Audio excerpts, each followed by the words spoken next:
Eagles. Eagles.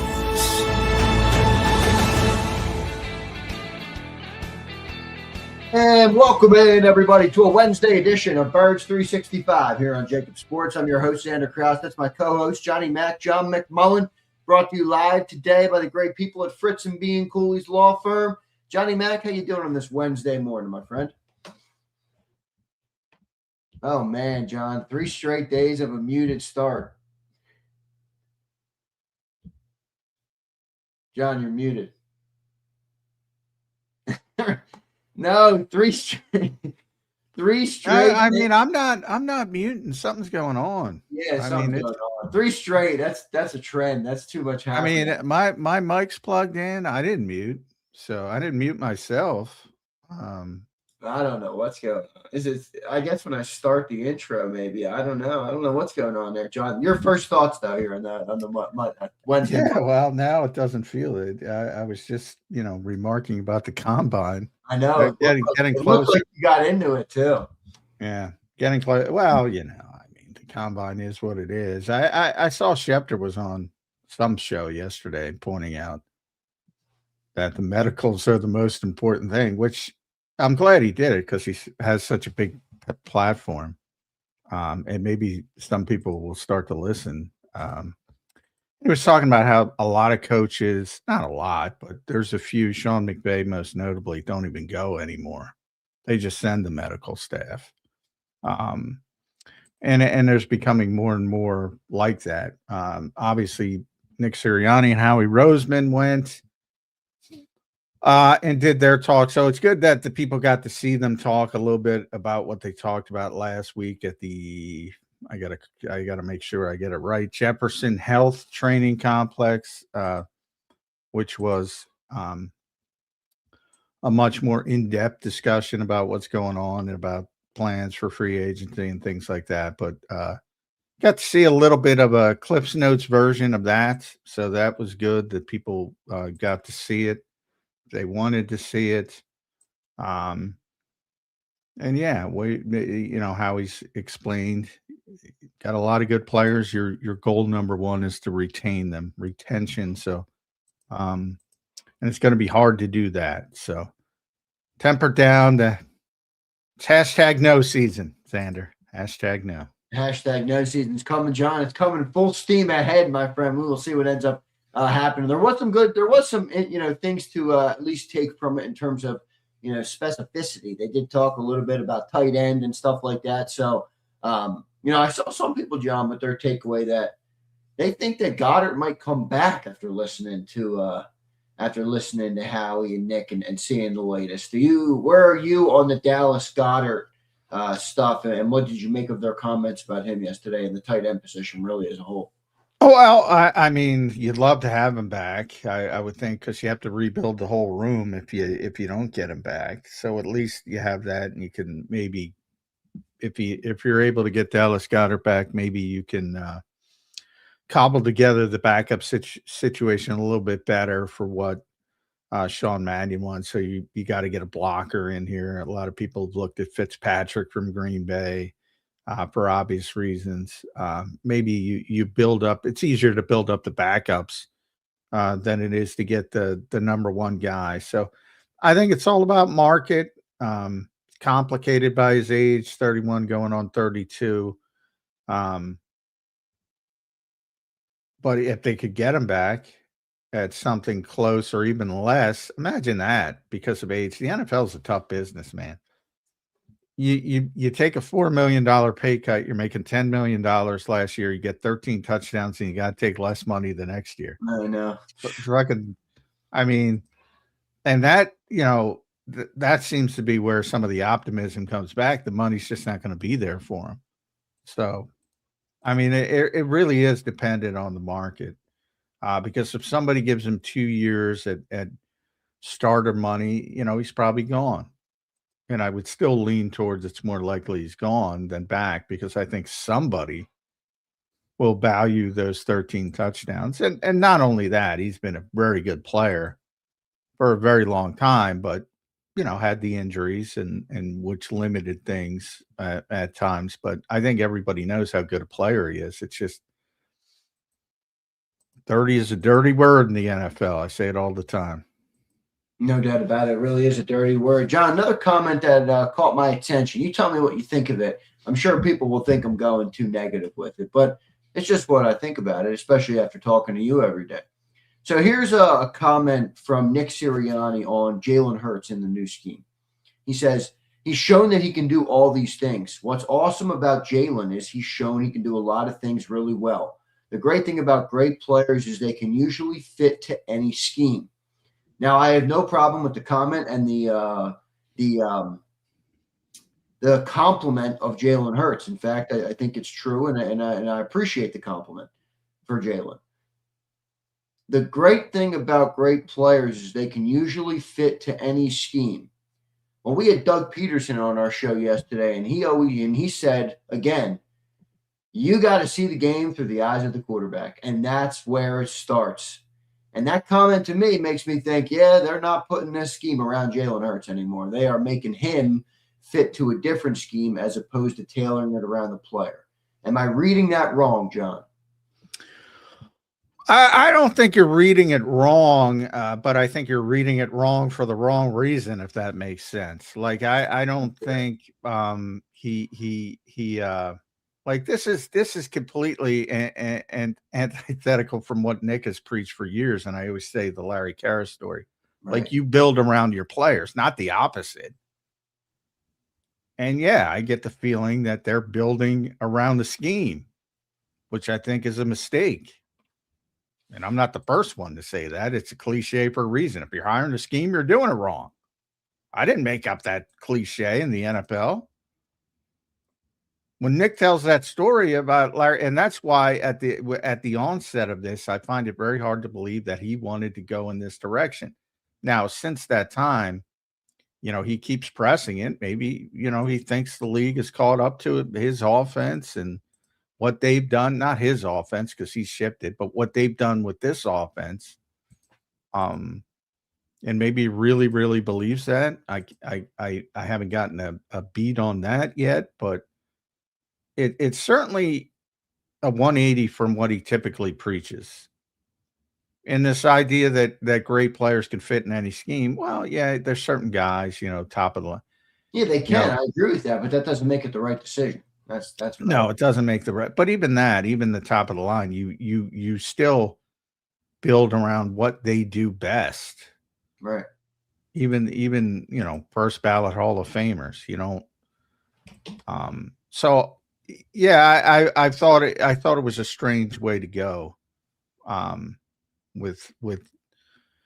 with this offense, and I think it was an overreaction. I would say they won 11 games. They think they act like they won 5. Look, and the expectations are great, and there's nothing wrong with them.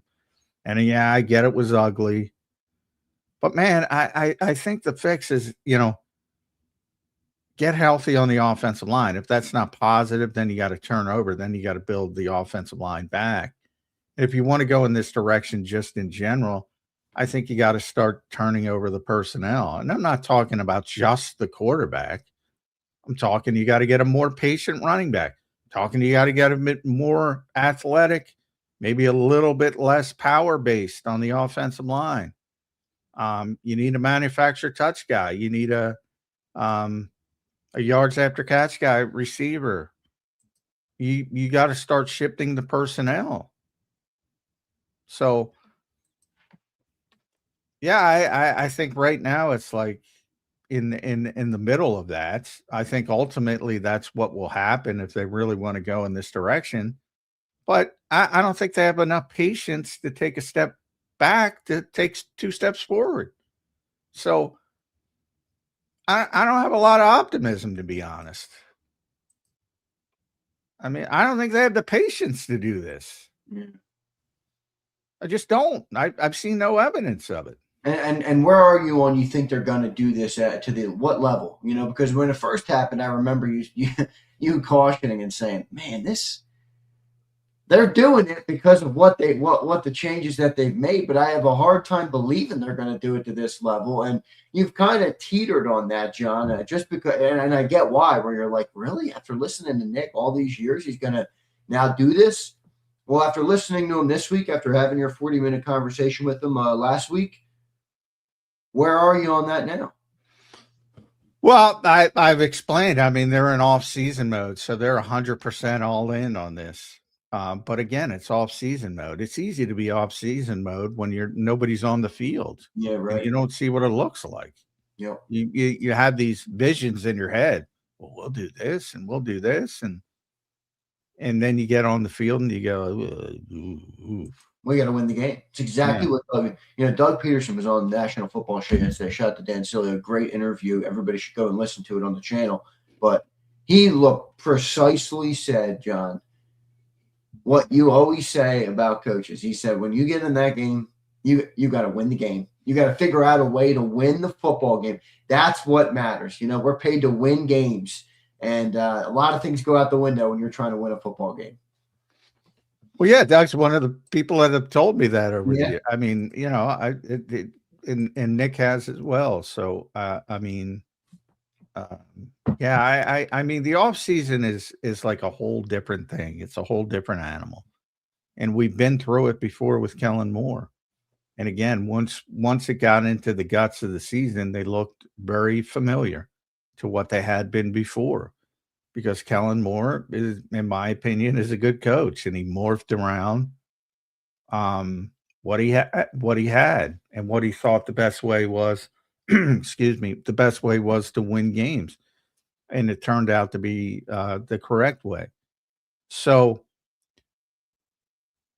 off season is different, but so that's my feeling. They're 100% on board with changing this thing in the off season. Doesn't mean it's going to end up that way in the regular season. That's my only caution. But for and wherever this came from, and this will be the talk, it's going to be similar to, why does Jalen Hurts not run anymore? Is it Jalen Hurts? Is it the coaching staff? Is it the organization? Probably a little bit of all of it.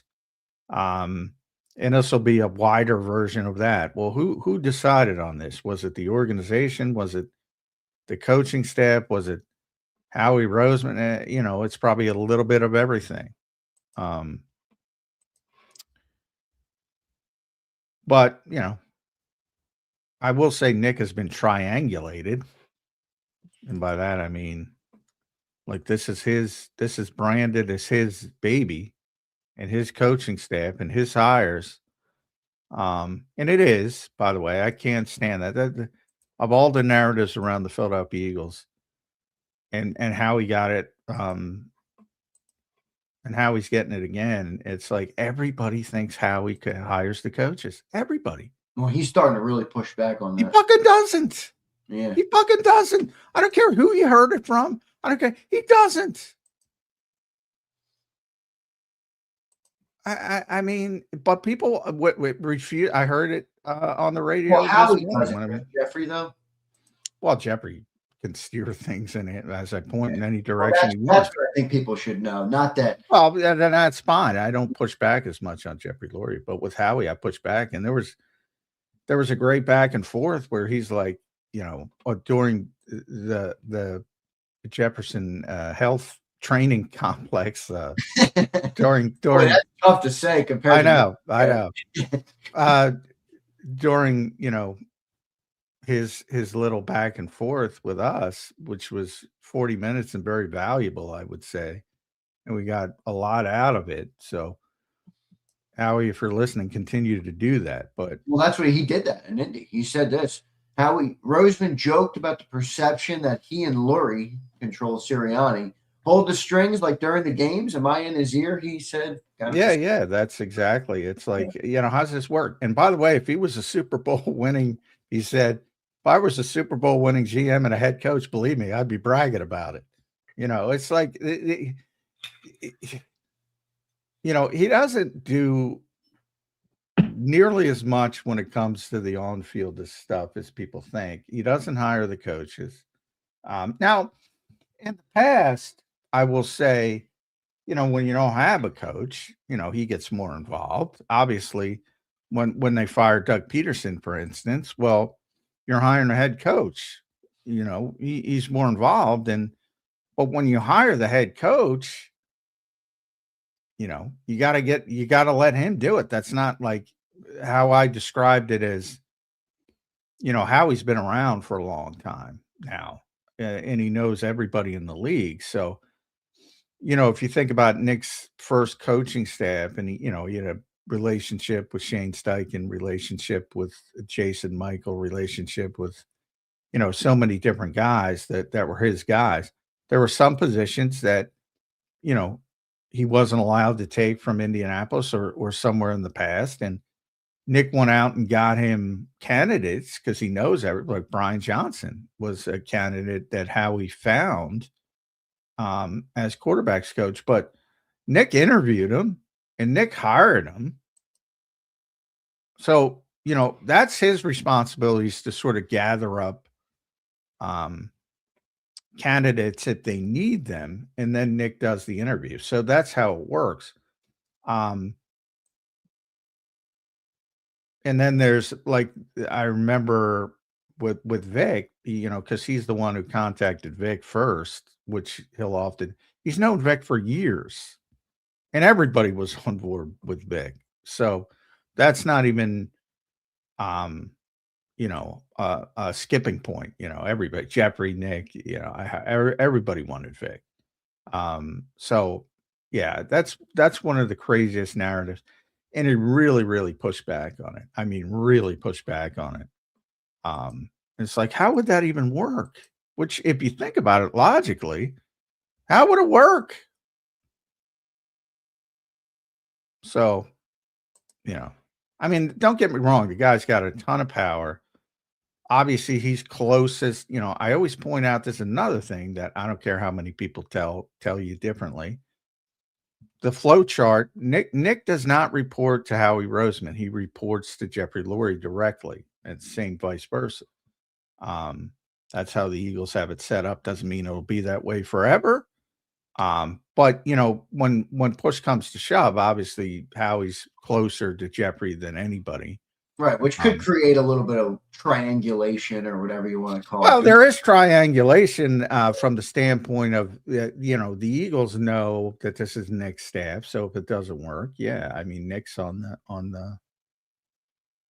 Yeah, which is what Nick should want, by the way. I mean, you're the head coach. You want to pick your coaches, and you want to fall on the sword for him. That's how it goes. I mean, and when you win, you should get credit for him, which I try and give Nick credit for. John, plenty of other things here to hit on what they talked about. We're going to get through it all. I want to welcome and thank everybody for being here. Nick, thanks for your super chat. We'll get to it, brother. Good to see everybody in the chat. Twiz, Daz, Riz, Prince. What's up, Prince? Raspikin, Ryan's in here. Appreciate all you guys being here. Don't forget to hit that like button.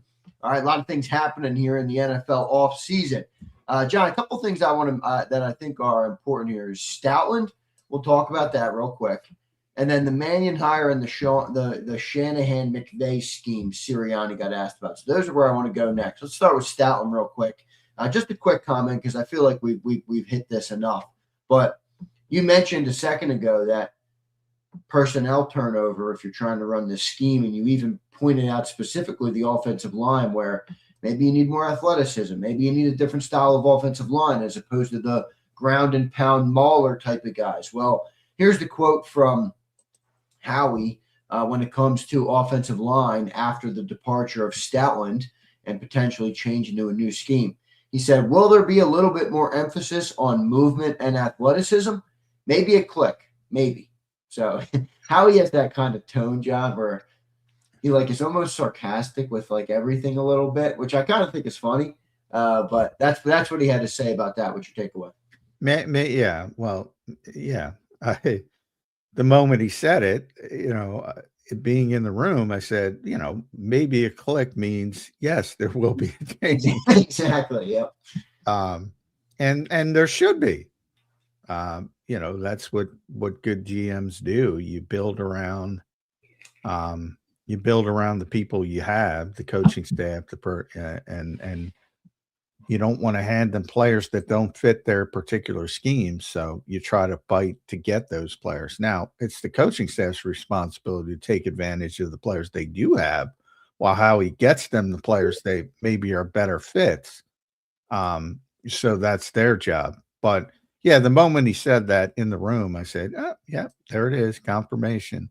That's as far as how he's going to go with it. Yeah, but that's, to me, it's pretty obvious it's going that direction. But that's like a multi-year process. You know, what are the odds Shawn Mannion's here for multiple years, and I'm talking 3-4 years. What are the odds? I mean, I would say 0. And I'm not picking on the guy. I'm saying either he's successful and he's out, or he's unsuccessful and he's out. Like, how do you get to 3 to 4 years with Shawn Mannion? So you can hire, obviously, another coach with a similar style. And you can go about it that way. But again, I point back to where I started with the patience. I don't think and this again is not even a picking on the Eagles. I don't think anybody in the NFL in this era of the NFL has the patience to do this kind of stuff. So I'm like, GMs build in 3-year increments, basically. They don't go out farther than 3 years. Yeah, right. Too much can change. Which to me is too much. I'm down to 2 years. And really, I'm about 1 year. How do I take advantage of this? If I'm a contender, and the Eagles are a contender still, if you look at the Las Vegas odds, whatever, they're still a contender, significant contender. If I'm a contender, I'm trying to drag this team over the finish line. Is this the best way to drag this team over the finish line? I would say no. What would you say to them being a contender? Do you feel like they're a contender? It's February. I mean, let's just put that emphasis on that. I think they could be if they made a bunch of good decisions. Yes. And that include, obviously we're coming up to the most important decisions, which is so-called Howie season and personnel and drafting and free agency. If you make a bunch of good decisions, yes. And then comes the other part of it, which is, coaching and developing those players and developing schemes and concepts that fit those players. That's not off to a good start, in my opinion.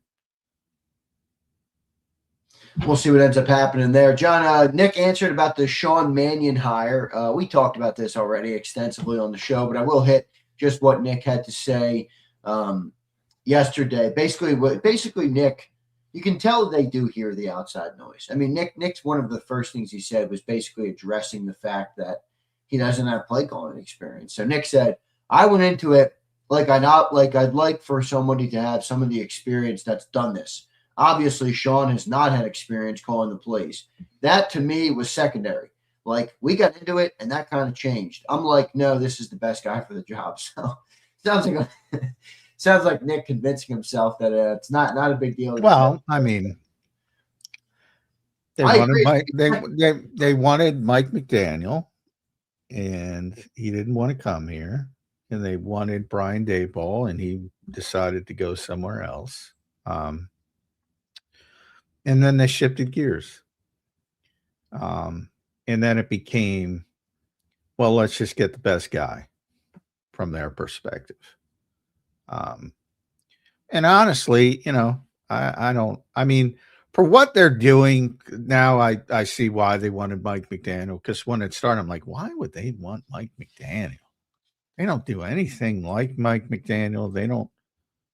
But now they're trying. That's what they want to do. So now I get that. And then I don't even know where Daboll would fit into that. I don't think Daboll made a lot of sense, to be honest.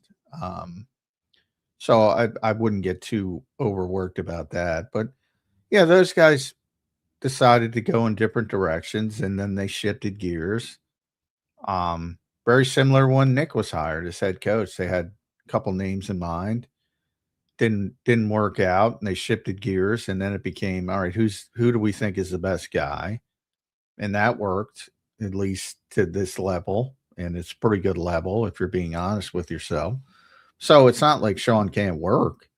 But yeah, he was not the first choice. And the goals when it was originally undertaking experienced play calling shifted because they had to shift basically. And once you get down to and they were able to hire Josh Grizzard as the passing game coordinator anyway, so they got both of them. But he's got a year of play calling experience. All right, is that big of a difference? I probably not. And he is a quarterback, Shawn Mannion, longtime NFL backup, so he does know how things are done from that perspective. Now you got to see it, but he's been around a lot of smart people. So I think there's a lot of optimism with Shawn Mannion, but I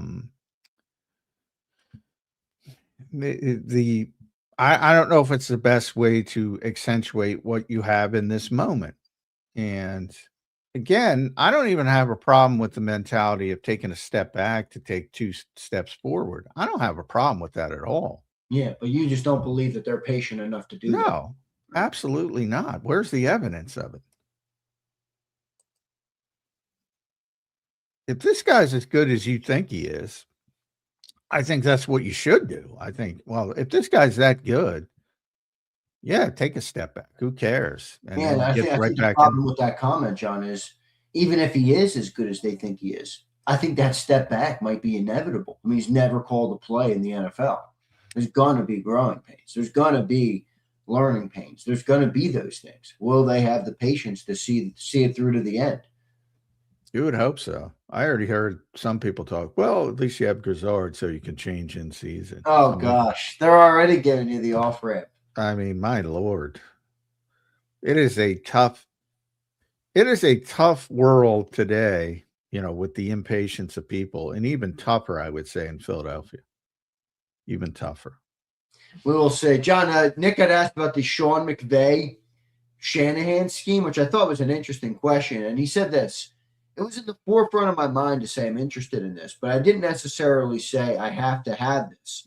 And then as the process went forward, that's where I kind of got to with that. But it's even tough to read some of Sirianni's quotes for crying out loud. But what's your comment? What's your thought process on that? That goes on a stream of consciousness. Yeah, what was the most interesting to me? It seems to be more about the running game than I was going to get that. I have that comment here too. If you want me to read it. Yeah, you can read it if you Yeah, want. you've seen a lot of teams that have done things where they're reading pure progressions to handle all the junk that is being thrown at you by the defense. This version of the run game is kind of in that mix as well. It's the run game version of it. There's a lot of junk being thrown at you. This handles a lot of it. That's what Nick said. Yeah, they did. They had a lot of junk, for lack of a better word, thrown at them in the running game last year. I mean, a lot.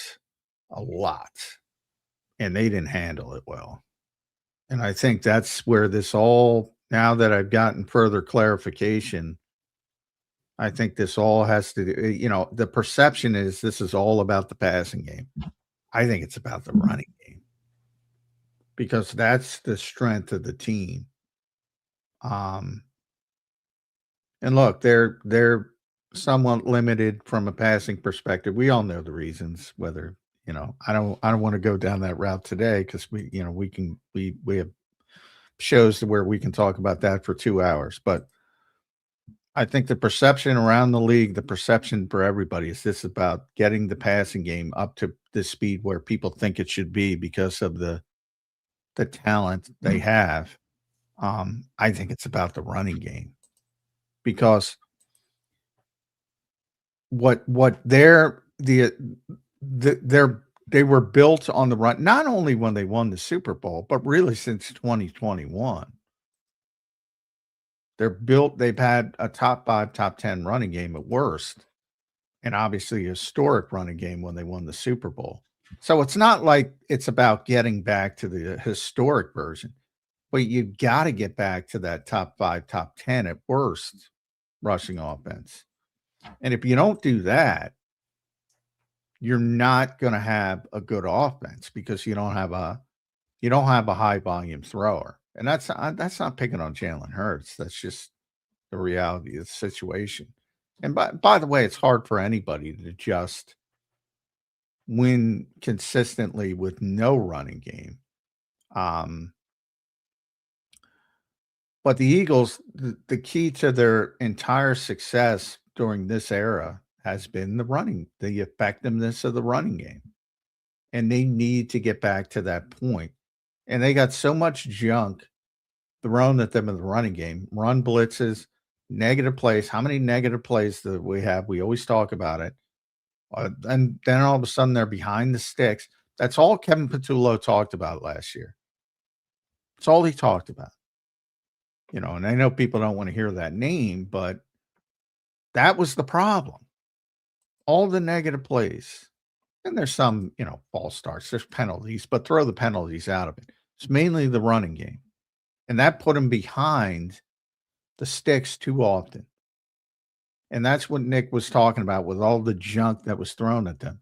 And they didn't handle it well. And they believe this system, the Mike McDaniel, that's why they wanted Mike McDaniel so badly. They believe that is more capable of handling all that junkiness. And we're going to see. And why didn't they handle it, John? I mean, was it because they didn't have the answer? Was it because their scheme didn't work against it? What in your estimation is why they couldn't figure out how to handle some of that junk? Well, I think, they had so much success doing it one way for so long. They were like, we'll figure it out. And then when they did change, they got a little bit more successful. And I think that's what, Nick's ears kind of perked up and said, all right, we're better doing it this way now. But we don't have the expertise in it. And we got to find more people who have expertise running this type of running scheme. And that's when they shifted. But yeah, they were really bad. They came back, and rightfully so. I look, if you went into last season and gave me a list of 100 things that would go wrong, I wouldn't have put running game can't figure out the adjustments against them on it. I wouldn't, literally, in the top 100, I wouldn't have put it on there. So just because of how good the offensive line is and how good the running back is, it wouldn't have bothered me at all. So I don't even blame them for being taken by surprise by it, to be honest. But you have to give the opponents credit. Once they get a blueprint, everybody copies it in this league. They started all this havoc creation. All the negative plays started piling up, and they did shift in season, and they got better. And what they shifted to is what they want to do now with the under center stuff and the more options for Saquon Barkley. And then they got a little bit better, not to where they wanted to be, but a little bit better down the second half of the season. And they want to build on that. Isn't it fair, John, to wonder if that's coaching? I mean, I know, and I think one of the themes of our show, one of the things that people know about our show is that you are a player's first guy, which I appreciate. I think is a good way to look at the game. But isn't specifically what you're talking about coaching? Like precisely, isn't that what the coaches do when you're getting thrown junk, as you worded it in the run game, which I'll ask you to elaborate on as well? Isn't that what the coaches are supposed to do? I'm not saying the coaches are going to go out there and have a bigger impact than the players, because you've won me over on that. I agree with you. But I do believe that coaches do impact a team and can get more out of a team and can make adjustments when they see something going wrong or not working. Do you think the Eagles coaching staff came up short in that department last year, or was it just how it went? How do you see that? Well, I think they did change and they did adjust and they did get better. So I think the coaches deserve credit for that. But that's also where the disconnect with Jeff Stoutland started. So because Nick kind of stuck his head in and said, look, we got to do it a different way. This isn't working. And that's where the whole disconnect started there. So, again, when you have success one way for such a long period of time and somebody figures something out, it's really difficult to move off of it, So I actually give Nick a lot of credit for moving off of it. The question is, was it because of what the defense is doing? That's the key question to me. Was it because of what the defense was doing or because of Lane was injured for obviously the second half, but before that, Landon was a shell of himself. Cam was a shell of himself. Like, I think it still had more to do with the players. Like, they could have thrown 100% Landon Dickerson, which you probably never had. So whatever he was at the height here in Philadelphia. I don't know that he got above 60%, 70% last year. Yeah, last year. But I mean, even in his Pro Bowl years, he's always been banged up because, he's had significant injuries dating back to Florida State. Yeah. Never mind Alabama. So whatever his height optimal health was here in Philadelphia, if you had that guy and he had Cam Jurgens from the year before the back injury, and Lane was healthy for 17 games playing at Hall of Fame level as he typically does, I don't think it's as bad. I don't think it's as bad as it was. In other words, I think the bigger issue was the health of the players, not the scheme. However, they did get better when they shifted the scheme, and they went more under center. They did objectively get better. Saquon at one point was averaging 3.4 yards per carry. Yeah, and it did pick up. He had those couple games of 100 plus. Yeah, he did. Yeah. I don't think it got better to the point where you wanted it to, but it did get a little. No, it did. It didn't get better to the point where you wanted it to, but it got better. So I do think the coaches did their job from that perspective, or at least Nick, because he was the one who kind of stuck his head in. And look, when you've done it for as long as Stout and you've done it as successfully as Stout, that's probably tough to take. Yeah, I've been hearing from, we had Cilio had Adam Kaplan on and stuff, and it seems to be coming out that Jeff Stoutland got really emotional at the end, and maybe that got in the way, And you talked about this yesterday on the show where you mentioned that, Nick basically poked his head in the room, and Jeff didn't like it, Yeah, so. Basically. And and I love Stout, and he knows that. Yeah, but you got to come on, Stout. I mean, he's the head coach of the football team. It's his right to do it. So, and that's not a popular position to take in this town. But yeah, I'm Nick didn't do anything wrong. Maybe, look, it's fair to wonder maybe the ego of Stout. I mean, look, I love Stout. I don't want to make it seem like Stout's not an awesome, coach and a big part of our history, but the guy's legend has grown quite a bit, John, in the last 5 years. You don't get that kind of, like, everybody's got an ego. Yeah, and that probably grew it a little bit. I mean, maybe a lot of it. Yeah, I think that's fair. Yeah, I've already said that. I've written about it. I think it's fair. John, one more thing I want to ask you to elaborate on, and I know you've already touched on it a little bit, but just for the sake of Birds 365 for the audience here, you mentioned they got thrown a lot of junk in the run game. What exactly does that mean? Well, teams started, when you're offset, when you're in shotgun, when you're in pistol, you have the back as offset, and that really kind of limits you to one side of the formation as far as where you're going to get. Now, you could always cut it back 3 gaps, but that's not really Saquon's style. So teams started overloading run blitzes, heavy, crashing the line, aggressiveness, trying to play on the other side of the line of scrimmage, almost like arena football. For are there any arena football fans anymore?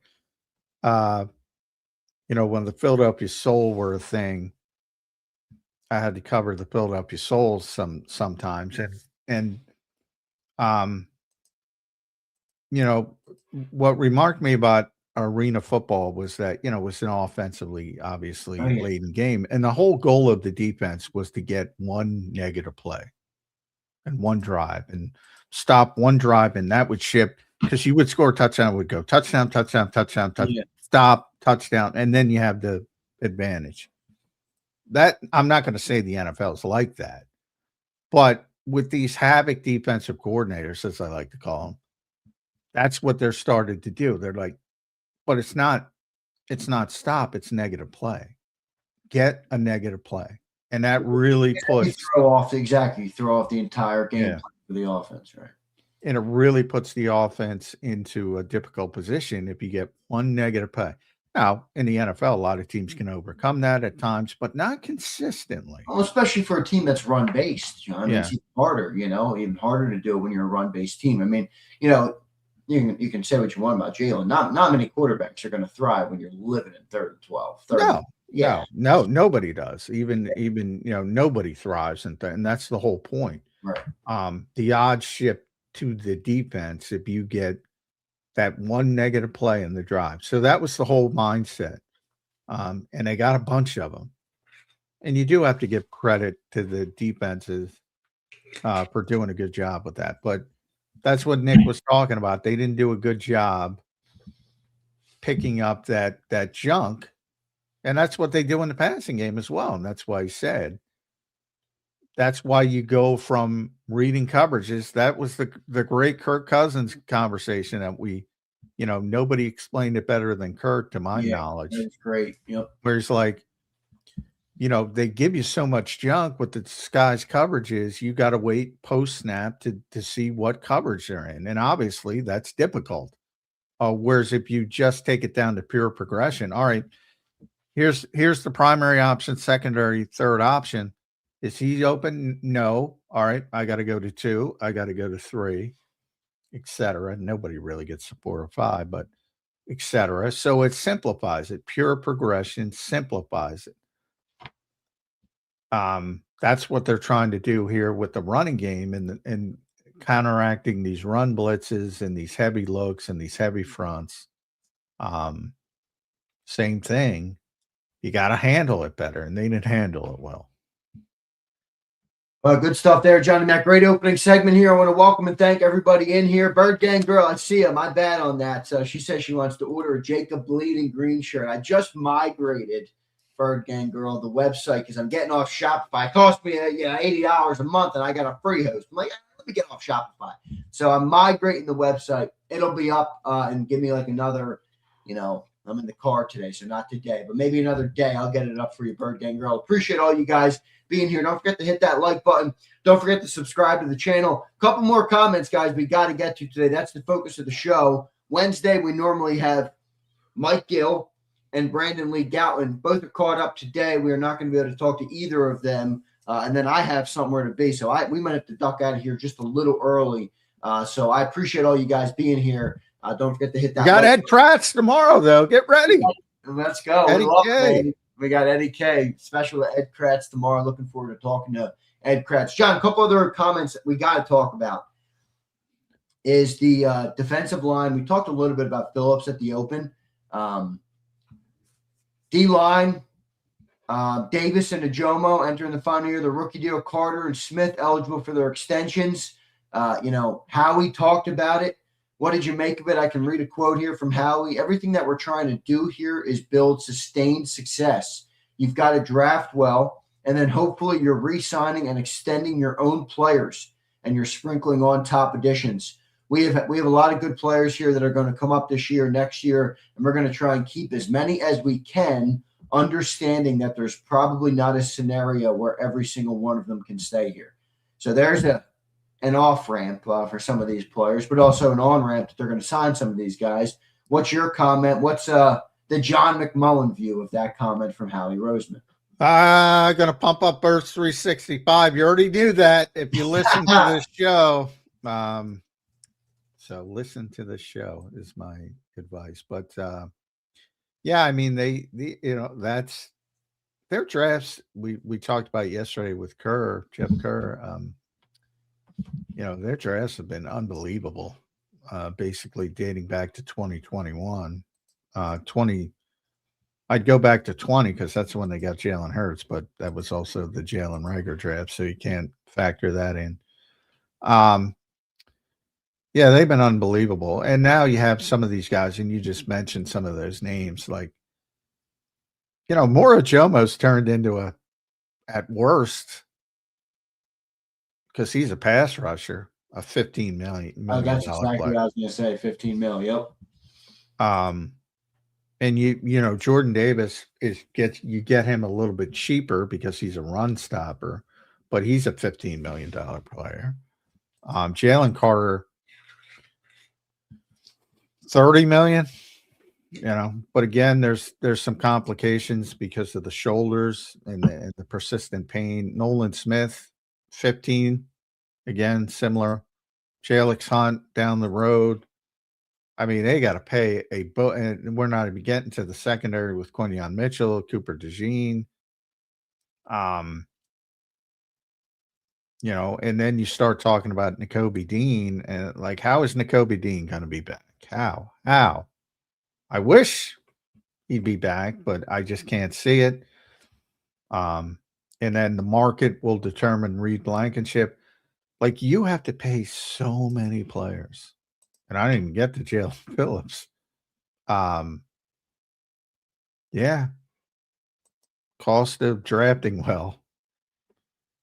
But you'd rather be in that position than, and they have to use some time. They have to use some time. Like with Nolan Smith, I mean, he's going to have to wait. He's just going to have to wait. Jalen Carter might even have to wait. And then, maybe things become more clear. Guys continue to ascend. Guys go down. And a lot of things can happen. But, yeah, you can't keep all of them. You cannot keep all of them. It's just not possible. I agree with cap you, world. And John, so if I can't speak to what the Eagles think about this, but let's just assume, Howie has identified that one of them is not going to be a long-term guy, whether it be Morrow or it be Nolan or whoever you think it might be. You think they would look to trade one of those guys this year? I don't think so, because they want to win the Super Bowl. Right. But, at the trade deadline, things are not going well with the new systems, and maybe. But right now, I would say no. Similar to Tanner McKee. I mean, on the offensive side, a lot of people speculating about a Jets trade, because a couple people mentioned that. You got to get a backup, dude. What do you get? You want to get more expensive? Like, the goal is to never, have Tanner McKee play, to be honest, because Jalen's healthy and Jalen's playing at a high level, and you don't need him. But you do need that insurance policy. Or otherwise you're seeing. So who's the backup quarterback if you trade Tanner McKee? You say, well, sign so-and-so. Well, if you sign a veteran, he's going to be more expensive than Tanner McKee. The whole point of this is the cost-effective nature of it. So you might have to, and look, the Jets could always bowl you over with a second-round pick. That could change things. But if it's more if it's like a fourth-round pick, something like that, yeah, I'm not trading him, because I'm trying to win the Super Bowl, and I need that insurance policy. Again, if he has to play 17 games, you're not going to the Super Bowl. But if he's got to win a game or two in the middle of the season because Jalen sprained his ankle or whatever, you want to have that guy in the lineup. So when you talk about trading Nolan Smith or Moro Jomo, well, you're taking away from a Super Bowl contender. So I would say no. And things can change at the trade deadline. So in season, if things are not going well, as I said, then maybe it's a conversation. But not now. Maybe Nolan Smith. But, you got to get Jalen Phillips. Yeah. No, Because of no, all those players, no one of is- all those players, of all those players you mentioned, because I think Jalix has surpassed him. I don't know that for a fact, but I think from an upside standpoint, he's got a bigger upside. He's healthier. I would bet on Jalix Hunt more than Nolan Smith, but that's me. Maybe you try to get something for him, but you'd have to. Are you signing Jalen Phillips? Maybe you bring Brandon Graham back? Everybody's talking about that. He wants to play, certainly. And he can play, and he can still play at a high level. He's proven with limited snaps, but that's all you need from your fourth guy. So, maybe an outside chance of him, but everybody else, you got to run it out, man. And then you get the compensatory pick, Howie will play the game right. And if Morrow gets 20 million and you lose him, which you're probably going to lose him, then you got to wait a year, but at least you get the high level comp pick. Good stuff there, Johnny Mac. Good comment on that with Jalen Phillips also around the corner, as you mentioned. It's a tough one. Tough needle to thread if you're Howie Roseman on all this stuff. So good stuff, John. I wanted to wait to bring up AJ because I'm AJ'd out. I think everybody's AJ'd I'm AJ'd out. We're all AJ'd out, man. We're all AJ'd out. But they did look. They got asked about it. We're gonna go there. All right. I gotta say something before I read these quotes. I appreciate the honesty. All right. I love honesty. It's one of the reasons I love Doug Peterson. Just raw and honest yesterday on his interview on JAKIB Sports, as he always is. All right. It's one of the things that bothers me about Nick. I don't think he's always honest. All right. I get it. He can't always be, but I prefer it. Here is the comments on A.J. Brown. So I thought Howie was very honest. Sirianni said, I can't guarantee how anything's going to play out in the next season. I can't guarantee that. I mean, I'm thinking I'm going to be the head coach next season, but you can't guarantee anything past tomorrow. Kind of a John McMullenism right there, day by day, as you always say. Carl Brown, a great player, good teammate, good person, set his expectations he wants to stay. All right, classic Sirianni. Roseman said this. It's really hard to find great players. AJ is a great player. We're looking to improve in all areas, and you don't do that by subtracting. Similar to what he said earlier this summer, which we all agree with. And then he said this when asked about listening to offers, and this is where I thought the real honesty came in. He says, and he said this before, but he seemed to say it more now. I think you go into the league year listening to offers for everything and anything. I don't think you can go into any conversation with anyone and just shoot things down without hearing what they have to say, because you never know. You never know on any player. If someone's going to give you something that you didn't anticipate and you won't even have the conversation, I don't think you're necessarily doing your job. I can't remember any time I've done anything that when I did it, I didn't think it was in the best interest of the team. It's always going to be about the team. If I start doing things that are about individuals as opposed to the team, I'm not doing my job. I appreciate the honesty there from Howie Roseman, which he's done before, but maybe has made a little bit more of a concerted effort on that front. At least it feels like it to me. John, your reaction to their comments on A.J. Brown at the Combines. Yeah, I'm glad Howie put all this on the record. That's my comments. Another pump up for Birds 365. Yeah, and that's why I always bring up the Joe Shane stuff on Hard Knocks. Like, they have conversations about everybody. And again, I think most fans would be shocked by that. Like, it doesn't, somebody wants to talk about somebody. It's Howie's job to listen. That's what he's saying. How many times have you heard me say that? Now, some of these don't go anywhere. With AJ, I haven't wavered. It's more about AJ Brown. Look, it's not the time to trade AJ Brown if you just wanted to trade AJ Brown because of the contract. The only reason you're trading AJ Brown is because he doesn't want to be here. And Howie's smart enough to keep the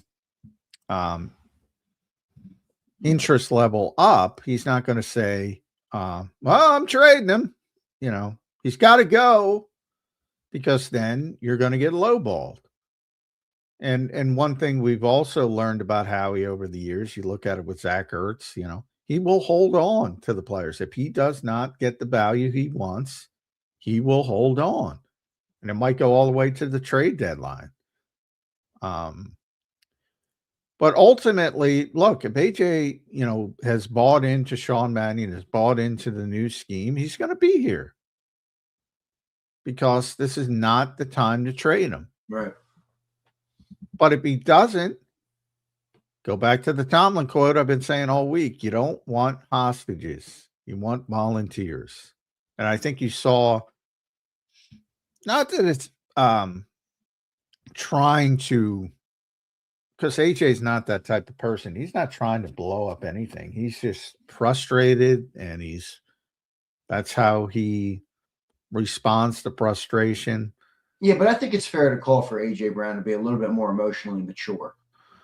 Yeah, and they have, believe me, they've had that discussion. I like all the way up to Jeffrey Lurie. They have had that discussion. That's fair Nick has had that discussion with him. Demonstrated performance would say, yeah, he might be that way for a week or two, but eventually it's going to boil over. And that's where I think the organization is. They know it's going to boil over if he's frustrated. John, do you think the Eagles weirdly have leverage in that? Not with AJ, but with other teams? Because like you just said, if you don't wow me with an offer, why am I gonna move? I mean, why am I gonna take on this massive cap hit? It's a bad business move to trade AJ Brown. It's bad business. Howie doesn't like to do bad business. Now you bring up, which is a fair point, and maybe we'll have more impact in the conversation that I'm giving credit to right now. But I mean, I feel like the Eagles have leverage. If you want AJ Brown from my team, which by the way, some teams might, want him bad. If they might need a receiver and there's not that many out there, the Eagles have the luxury of already having them. If you want my player, my great player, well, you're going to have to pay up because I'm not taking on a massive cap hit in order to do it. Yeah, well, I don't know. I mean, just how he's good at his job, I think, is the level. You heard some, because of all the GMs, so not all of them, but most of them talk at the combine. You heard John Spytek yesterday, the couple guys, Ian Cunningham, I saw, who used to work with Howie, kind of chuckling. People asked him, Howie's because it's amazing. It is amazing. Like when he got this job, he was like the outsider. He was like, the non-traditional football background. Everybody snickered at him. And now he's like the grand poobah of GMs that everybody's in awe of. And you got guys like John Spytek and Ian Cunningham. I don't know how he does it. No pun intended. How he does it, not how he. That's a pretty amazing compliment to get from your peers. Yeah. Thomas Dimitrov used to say, you get that call and it's like, hey, buddy. And it always starts with a second round pick. Yeah. He's become this, with his peers, which I know is probably most important to him. He's like, they're in awe. And it's because of how he does his job. So, yeah, I mean, he deserves all the flowers he gets. Sometimes people think every move is perfect, which I pointed out they go too far. But yeah, I don't worry about him gaining leverage. And as he said, and it might be cliche in a reason, but that's how he operates. What's best for the team. If you're looking at one little, and this is, I can tell you from talking to Howie over the years, this is the thing that drives him most crazy. When reporters ask him questions and they don't understand that like one decision affects another decision, drives him nuts. So in the case of AJ Brown, yeah, if you look at it in just the little compartmentalized, he's a good player. It's a big cap hit. it's not good business to trade him. That's all 100% true. But there's other parts to it. There's other tentacles to it. And the point of he's frustrated. He's making it difficult at times, not even on purposefully. And again, volunteers, not hostages. Like that factors in that. That's the only reason they're talking. John, that is why I brought up the leverage. Not because I think Howie needs it. And you're right that the reason he has leverage is because he's a great GM. But, you talk about the perception around the league, right now with AJ. And you've talked about how everybody outside of Philly, in the league, in the know, thinks AJ's gone. That's where I think the leverage might, be against Howie, where he can use, hey, if you want him, you're gonna have to give me a haul. It's kind of what my thought process. Well, he's not giving him away. I'll say that. I'm very confident in that. He's not, to the point, and that's where maybe you can criticize him with Zach Ertz, waiting so long, maybe he does that a little bit too much. He also spoke about it on with Florio. John, he was on with Mike Florio down there. Good answer on AJ there. Basically talked about how Mannion saw him, and Mannion wants him to be a big part of the offense. I mean, obviously, Shawn Mannion would be a dumbass to not want him to be a big part of the offense. But still, I do wonder. Hopefully AJ is, not the hostage and wants to come back, and I think everything will be fine if he does. Yeah, I think if he really wants to be back, he'll be here. I think the only reason he's gone is because he doesn't want to be here. As simple as that. From a football perspective, it doesn't make sense to move on from him. From a business perspective, it doesn't make sense. But similar with Carson Wentz, same things when that happened. Didn't make sense from a football perspective at the time, not revisionist at the time. Didn't make sense from a business perspective at all. Didn't want to be here. Just didn't want to be here anymore. And they moved on. And again, that worked. So people aren't going to go back and say, well, that was a bad decision. And technically, again, from a football perspective, it didn't make sense at the time. It didn't make sense, but they did it anyway because the player didn't want to be here. Here is a different opinion on this comment. Nick, thanks for your super chat, brother. Appreciate it, brother. $5 super chat from Nick Gonzalez. He says this: I'm up to 90% that AJ is gone. Diana basically said he's as good as gone on part of my take. Barstool, she's plugged in. I didn't hear the podcast. Not sure what exactly you're referring to, but she is plugged in. I don't know if that's what she said or if it's not, but. Yeah, I didn't see it, but yeah, she is. I said all the stuff that, and by the way, it's all true for all the people that think Diana's making shit up. She's not making shit up. It's all true. But again, the only context I had, generally it's coming from outside the organization. The perception is he's gone from outside the organization. I would say, yes, 90% the perception around the league is he's going to be gone. It doesn't mean they're right.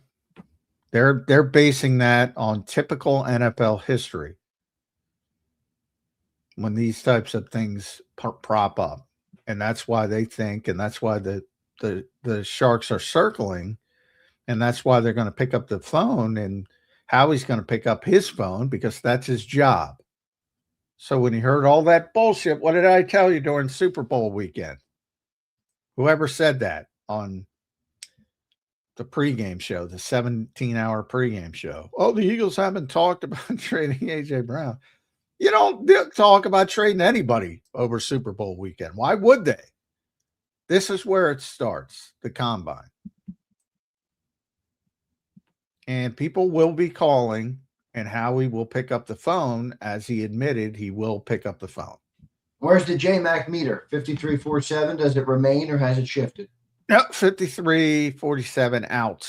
53-47 out. All right. But again, that has more to do with I don't think he's hyped up to be in this offense. And it has nothing to do with anything other than wanting to perform at a high level in the passing game. And I just don't think that's going to happen here. We'll see what ends up happening with A.J. Brown, Johnny Mac. All right, good stuff on their comments. I thought a lot of good takeaways, a lot of good, interesting tidbits that we got.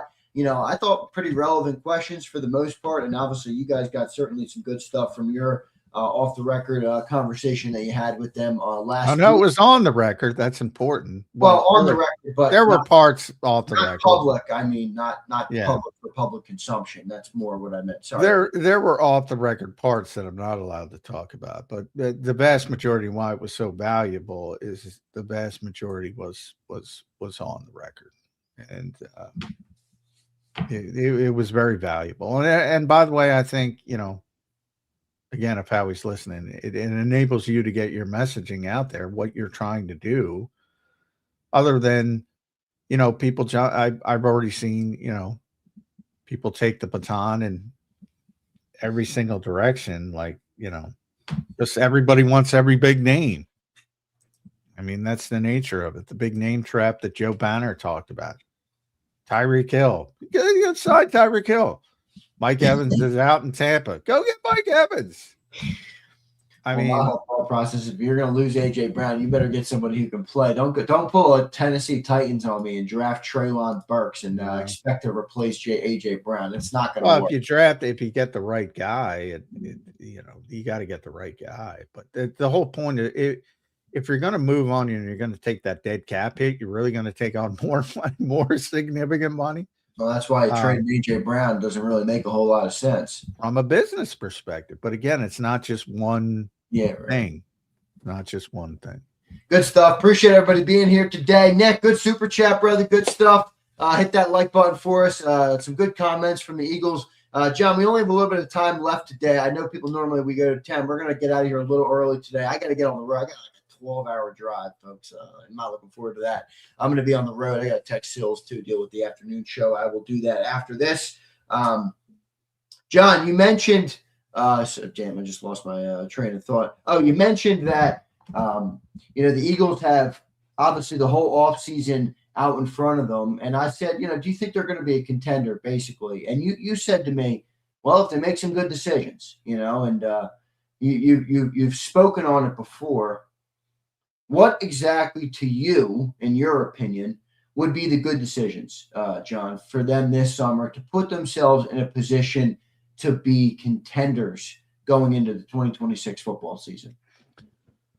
Well, it starts with the two big ones. You gotta talk AJ and convince him this is the place to be. That's number one. Number two is you got to re-sign Jalen Phillips, and that could be easier said than done depending on the market. Then you got to draft well, and then you got to do some nice. Everybody likes to go back to 2017, the 1-year hits: Chris Long, Patrick Robinson, LeGarrette Blount. You got to have those hits in free agency to sort of fill in the holes. And then, and obviously the scheme change is a big part of it. Offensively, that's got to at least be acceptable, to put it blindly, to put it mildly. So it's a lot of things, but the Eagles start, because they do have so much talent, they start ahead of a lot of teams from a player and personnel perspective. So but that's every year. I mean, that doesn't change every year. It's a little bit more complicated. Like I said, I don't necessarily, I'm not on board with the scheme change yet. Not that it can't work, but I think you're going to have some growing pains in it. And I don't know if they have the patience to have those to live through those growing pains. Yeah, we'll see if they end up doing it with the free agency, John, and some of the other players, some of the draft picks. Obviously, you just mentioned all things that they have to do well. But offensive line, tight end, I think these are outside of the two you've mentioned. Anybody who listens to our show could have known you were going to start with A.J. Brown and Jalen Phillips with that answer. So I don't think we're breaking any news here with that. But you got the tight end position with Goddard looming and really nobody under contract. You have the offensive line where not easy to make moves on that offensive line. I mean, it almost feels to me, and you can correct me if you don't feel this way or if you just clarify how you think differently. The offensive line feels like hope at this point. I mean, you're hoping that Landon Dickerson can play better. You're hoping that Cam Jurgens is going to play better. You're hoping that Lane Johnson, can play through the year. Those are all things that I think are relevant, and it's not that easy to fix that O-line. It's not just like, draft an offensive lineman in the first round. I mean, who are you putting on the bench? Your $20 million guard? I guess Tyler Steen, maybe. How do you think they address those positions? Because those are the decisions, I think, where they could become a contender or become not. To me, they can sign bring A.J. Brown back, not sign. He's already signed. And they still might not be good if they don't make the other right decisions. So how do they address those? Well, yeah, I don't think you can address anything with Landon, Cam, and Lane other than, they get healthier. That's out of your hands. And you did what you did. They all make a lot of money. So, but they're going to play if they're healthy, and if they're healthy, they're going to be good. But that's something none of us can predict. The presumption is that even at his age, Lane is going to be healthy from the Lisfranc. That's probably the most clear cut.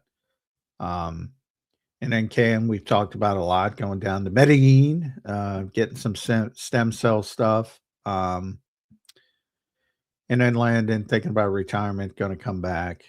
Yada yada. It's got multiple injuries, multiple things. So that part of it, they do have decent depth, though, I would say, at least with potential. Like I think Drew Kendall can be a starting center in this league.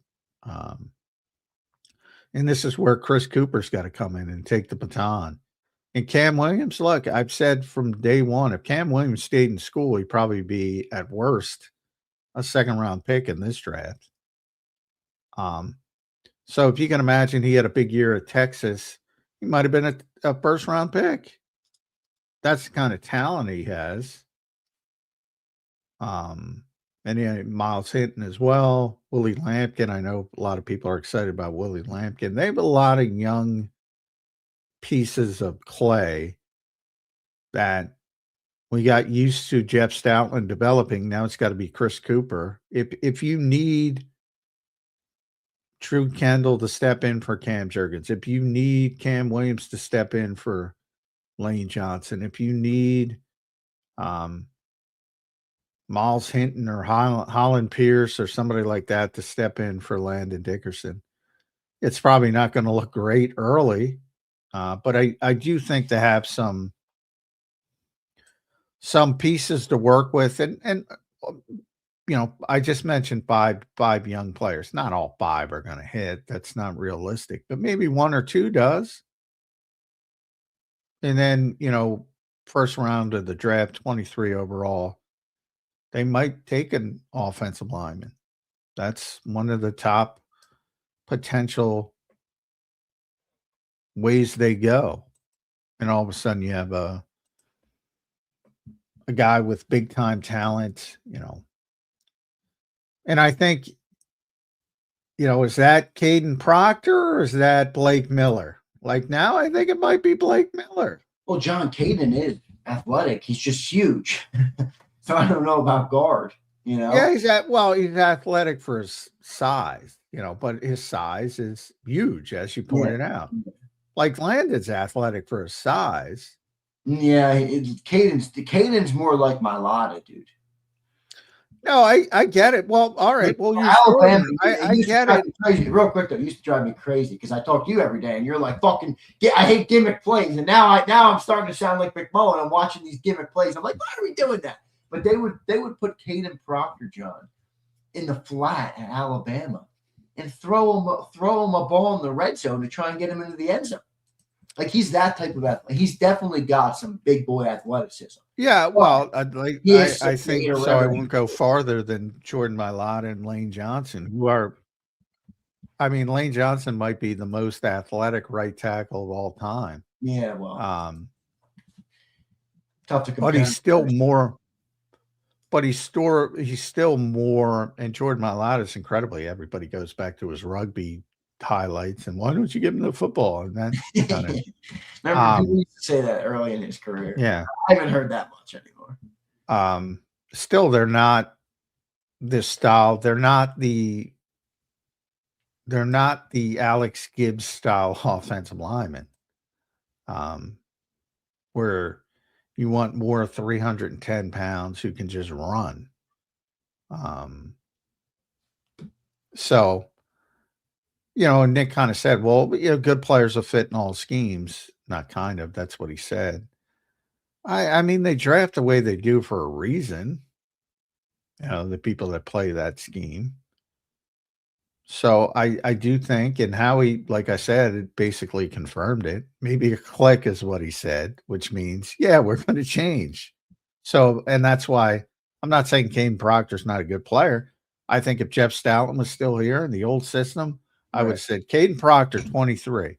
Yeah, I'm with you. Now, I'm saying Blake Miller, 23, because I think they're going to change. It's just my opinion. I could be wrong. Blake Miller is 22 years old. He's 6'6", 315 at a Clemson University. John, do you see him slotting him in year one? What do you see with Blake Miller that you like? He's athletic. Very athletic. And yeah, he could play. He could start a guard and eventually kick out to right tackle. Yeah. And that's even like I'm not even. I think people are way too harsh on Tyler Steen. I don't think Tyler Steen was that bad. I mean, I don't think he was a world beater, but I also was. No, I think he was fine. You better replace Tyler Steen. I thought he was fine. Yeah, I'm with you. And also Monroe Freeling from Georgia, another guy that Jeremiah mentioned. Those are the guys I think they're going to be looking at. The Blake Millers and the Monroe Freelings, where in the past it would be Caden Proctor. And the one kid from Utah, but I don't think he's going to be there even close. So I don't talk about him. Caleb? Yeah, he's just not in. He's going to be gone. Both of those Utah guards. Both of those Utah linemen are freaking beasts, dude. Spencer and Caleb. Caleb Lomo is the guy, though, I think would be the best fit, but I just don't think it's realistic.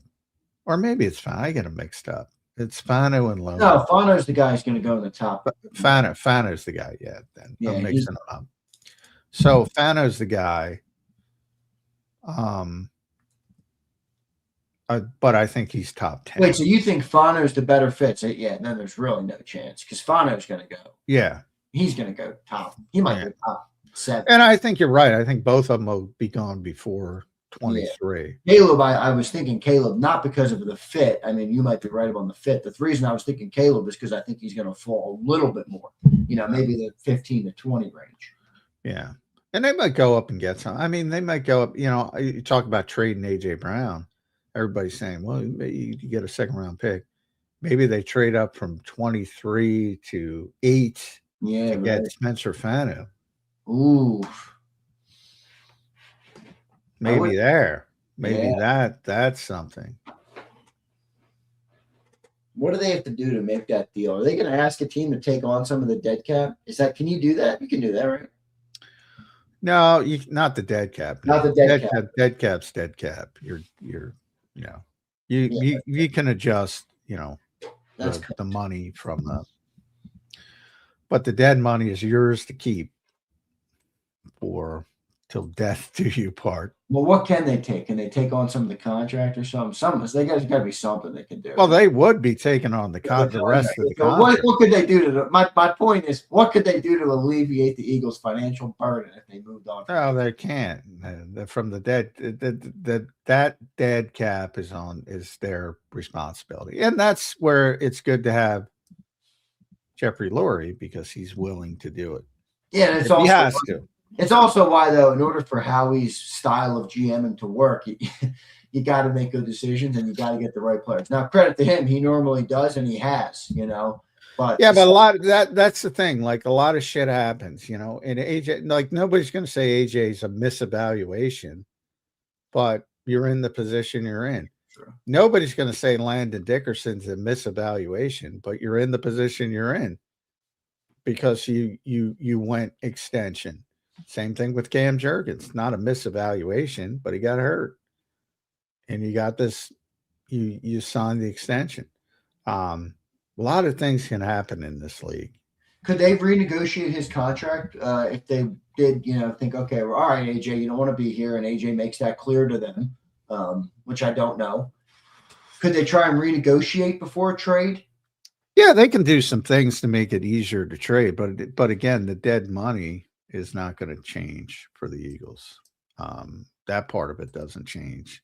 They can move, salary to roster bonuses and signing bonuses and create. Still, John, even with all that being said, it still looks like if they were to trade AJ, they're not going to do it for a pick this year. I mean, now maybe the trade up thing is a real thing, but because you can't finalize the trade right until after post June. No, well, that you can't finalize it to get the cap relief, but and split it over two to post June 1st. But by all accounts, it seems they're willing to do it earlier if they have to and eat the dead money.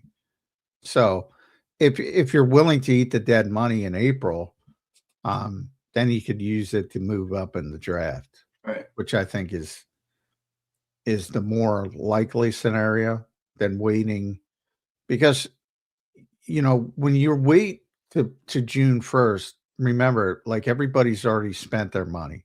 They spent it in free agency, they budgeted, so it's harder to get similar value. So the draft to me is the cutoff. And they seem willing to, if they have to, and that's Jeffrey more than anything else. Not that they want to, but if they have to, they'll eat it. But again, it's very difficult to trade them, which is why the best case scenario for everybody is, at least for the Eagles, is everybody to be on the same page and AJ to be happy and want to be here.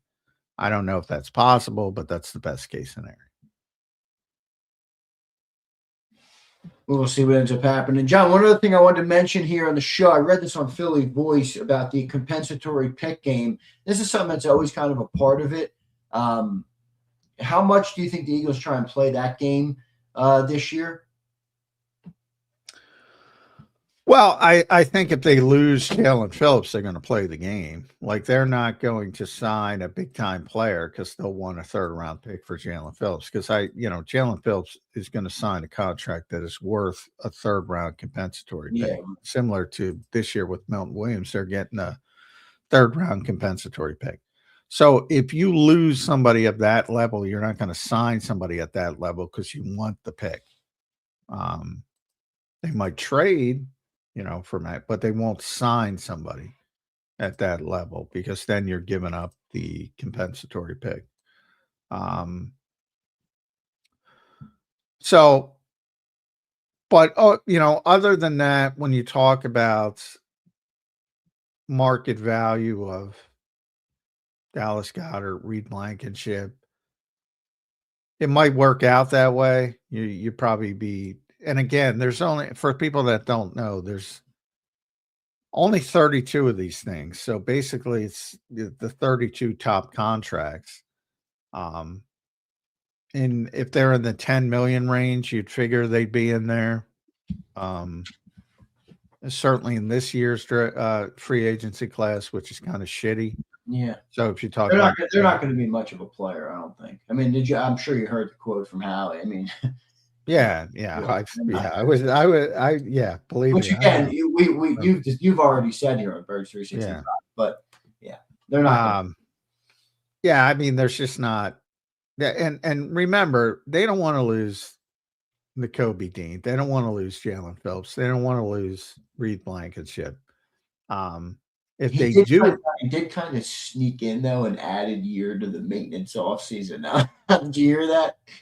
well, He no, like, he said over the next 2 years, but he okay, did so he did say that last year. I yeah, thought that might have been a he fake about margin. but he well, I think the exact phrasing was a year or two is what he said. But he's really hammered it down this year. I told you guys in PG.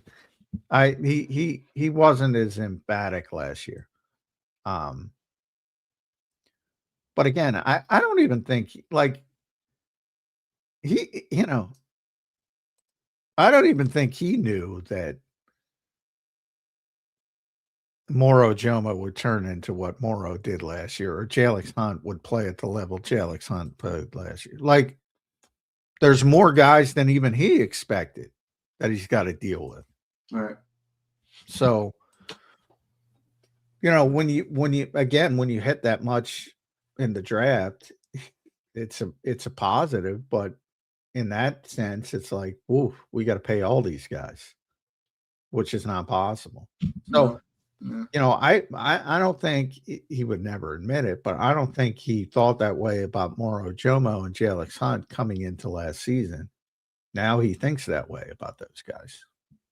A couple other comments here before we end the show today, John. The Reed Blankenship, we didn't hit this earlier, but I did think Howie's comment on Reed was a parting goodbye, basically. That's how I read. Now, maybe I'm wrong, but I'll read you guys the comment. You be the judge, everybody listening. Here's Howie on Reed Blankenship.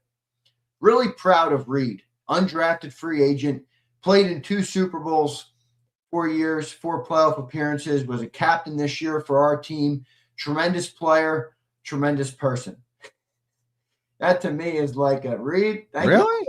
You. Reed, thank you for what you've done. I'll see you on the flip side. Yeah, I don't agree.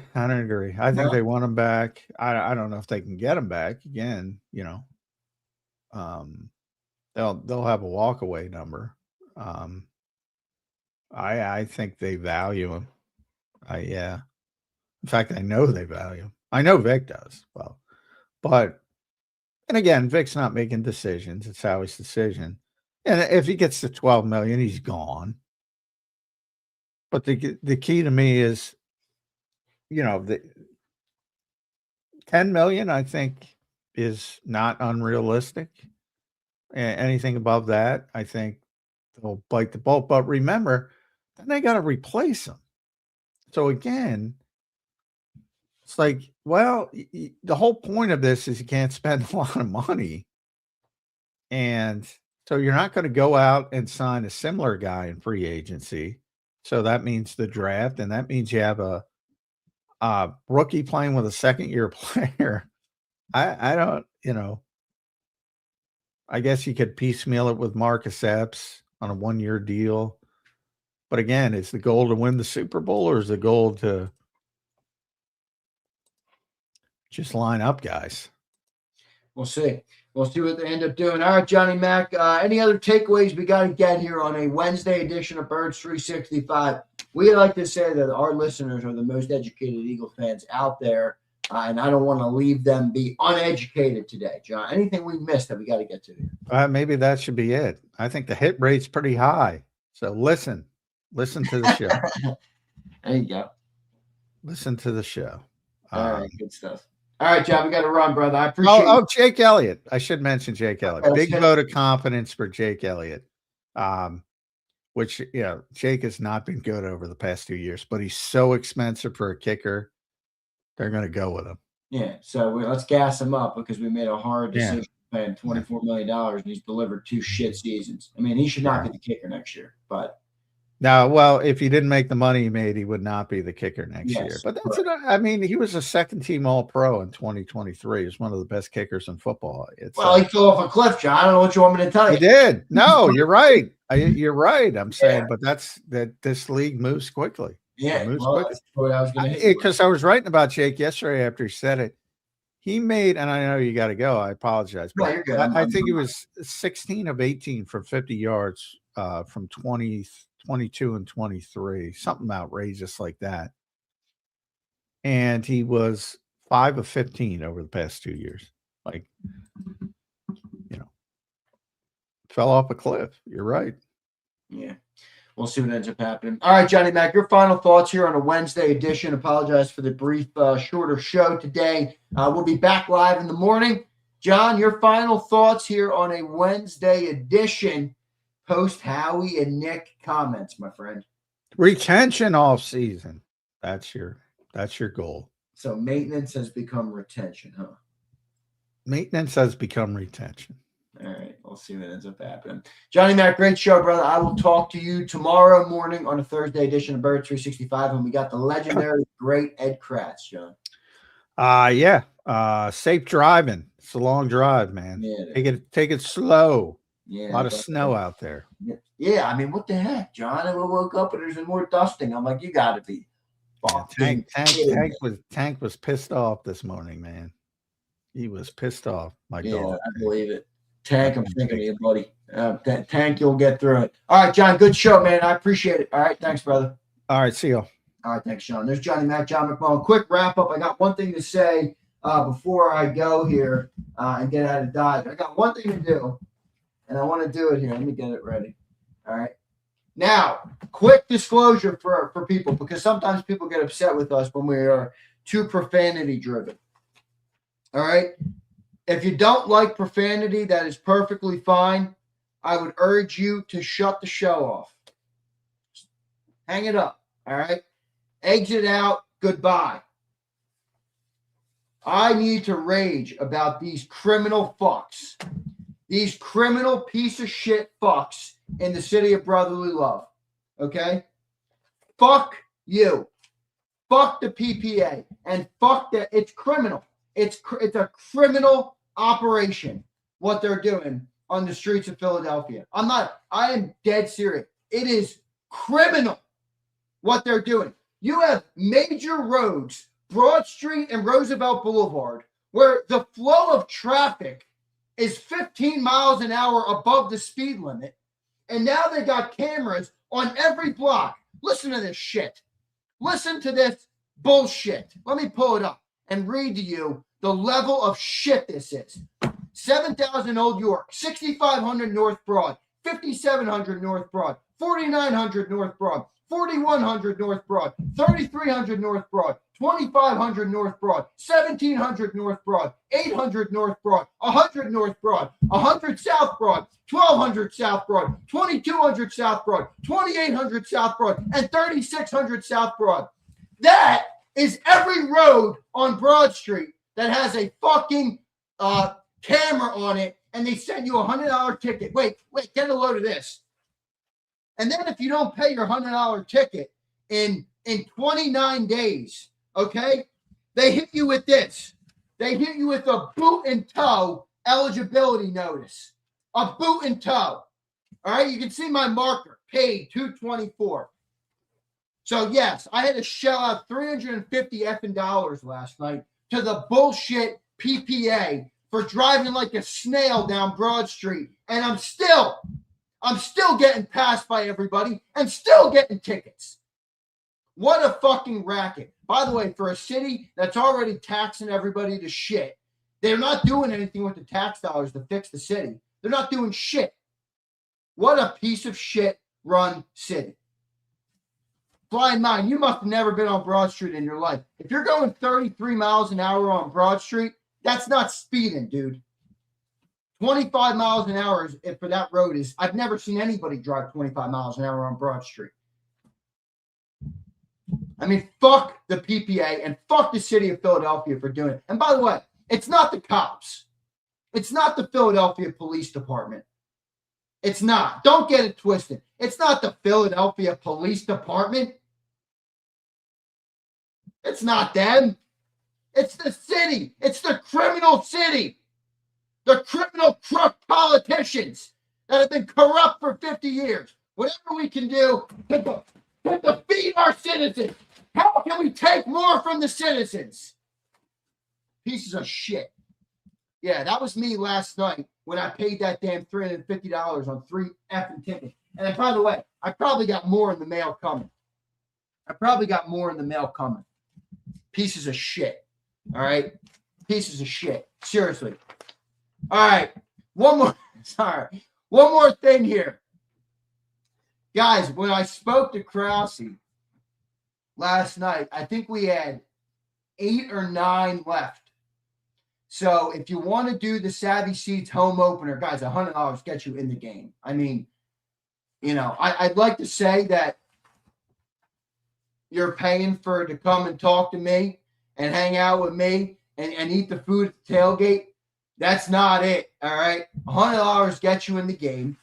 $100 gets you the food at the JAKIB tailgate. $100 gets you the full experience, the live pregame show, tailgate, and a ticket to the game. All right, so we got, I think, 7 or 8 left at this point. Shoot Krause a text, 267-261-3428. 267-261-3428. All right, so shoot him a text. Say, yo, I want to go to the home opener. Send them Birds 365, whatever you got to send them, and get your tickets, guys. I'm looking forward to meeting everybody, man. The people that I haven't met. Flex, I'm happy you're going, brother. What's a JAKIB event without the legendary Flex? Flex was down with me at the parade. Joe Whip, I hope you're going again. Akbar, I hope you're going. I hope all the great people show out. I can't wait to meet everybody. So thanks for doing it, man. Thanks for signing up. And I truly believe it's a great deal. Again, as much as I'd like to say you're coming to see me, it's not about that. I mean, $100 gets you in the game. All right, in a seat, not standing room, in a seat. So enjoy it. Appreciate all you guys for being here and for doing it today. I got to run. I got a long-ass drive to get to. And, I was working last night. Look up, it's fucking 12 o'clock. I'm like, oh, shit, I didn't even pack up yet. I didn't even pack the bag yet, so I had to go and do that. And by the way, this is after I paid the effing $350 to the piece of shit PPA. I hate this city. I tell you what, I love this city, but man, I'm starting to really hate this city. I'm starting to really hate Philly, man. I mean, everything wrong that they could do to maintain the city, they do. Everything wrong. I mean, you already got people, the poverty rates going through the roof because it's already more expensive enough to live in this world. Yeah, you're going 32 on Broad. Here's $100. And then, you know what? If you don't pay it in 29 days, here's a boot and toe. We'll boot your car, and then you'll have to pay the fine, and then you'll have to pay the $200 to get your car from the boot and tow. Yeah, let's do that to the working people of Philadelphia. Oh, what a novel idea. Thank you for working for the best interest of the people. Thank you. Pieces of shit. Serious pieces of shit. All right. Love all you guys. I'm not mad at you. I'm mad at the city of Philadelphia. All right. Let me read the super. Hogan, thank you, dude. I apologize. For the road, brother, and an extra coffee. Thank you, Hogan. Appreciate it, man. I'm heading down to Tennessee, guys. So my sister, my nieces and nephews, they live in Florida, and they got 3 kids. So we try and find a spot that our family can go where they don't have to get on a plane with 3 kids. So we're going to Tennessee. They're in Florida, so we're kind of meeting in Tennessee, and we got a little spot there. We're going to stay for a couple of days. So I'm looking forward to it. I'll be with my nieces and my nephews and my niece, my god kids. And I'm looking forward to doing that. I'll be doing shows. Don't worry. We'll still be live and everything, but I got to make the drive, obviously. I got to get there. Could have flown, but I didn't, and kind of regretting that at this point now. But we will see. So that's why I'm driving, right? Flights are not cheap anymore. I just had to book my damn flights to my whatever. I don't know. I'm already mad enough this morning. Love all you guys. Hit the like button. See you next time, everybody. EAGLES Eagles.